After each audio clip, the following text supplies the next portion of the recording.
have this incredibly, vast set of skills. So what I have to do is go out and hustle my brains out. And sometimes it gets a little dangerous. For those of us who haven't seen the show yet, obviously it hasn't premiered yet. So tell me about the premise behind the show and why you wanted to do this and tell these people's stories.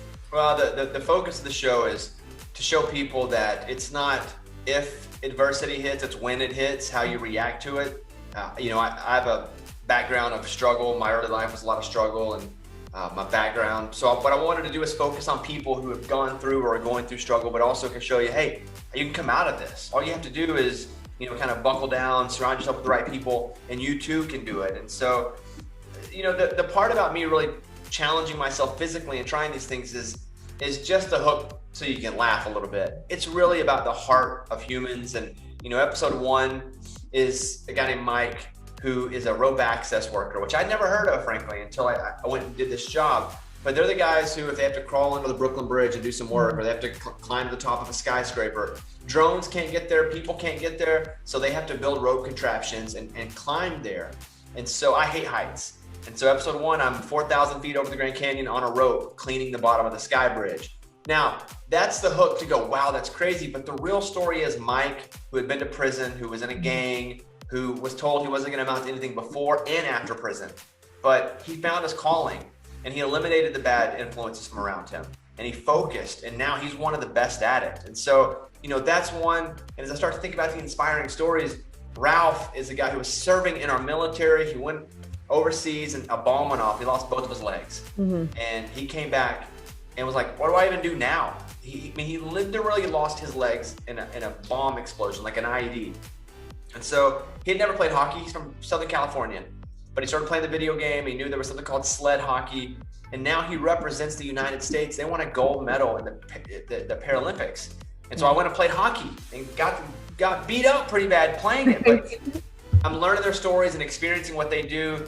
And yeah, sure, it's funny, but I hope people are so inspired by it. And at the end, there's always a big give back that I'm super pumped about. Totally. I think it's an inspiring show. It's an entertaining show. And I think it's so great. And I mean, did you ever feel like your life was endangered during any of these experiences? I was definitely scared in a lot of situations. I really focused on safety because, again, I didn't have somebody up there with me making sure I was safe. When I would do this stuff, I had to learn how to be safe myself. And so, I would really pay attention as I was learning. But, there were times where I got hurt, and there was only one time where I got badly injured, where they had to call a paramedic out on the set.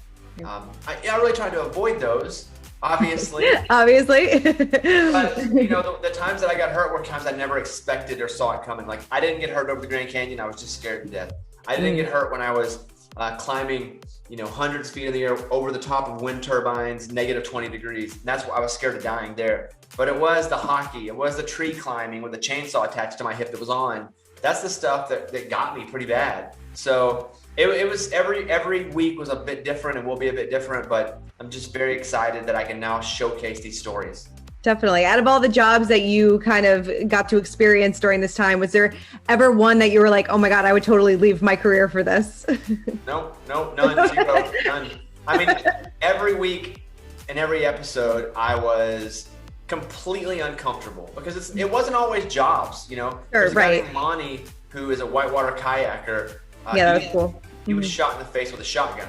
Yeah. He has no vision and kayaks blind, and he climbs blind, so he can go and tell other folks that are going through stuff like, look, your limitations are what you choose for them to be. Sure. And so when I went and kayaked with him and did the whitewaters in a tiny kayak, sealed into that thing, and then did it blindfolded. Yeah. That was tough. That's tough for me to do. But I just left every time I met with somebody just feeling just so empowered and so motivated. And I hope people see this on the show and do the same. Definitely. Was your fiance scared for you to do this show? I think she was more annoyed that I was kind of putting my life up every weekend, but she knows what she picked, Sure. Yeah. She knows I don't have this incredibly, vast set of skills. So what I have to do is go out and hustle my brains out. And sometimes it gets a little dangerous. She only cried because she would go on set.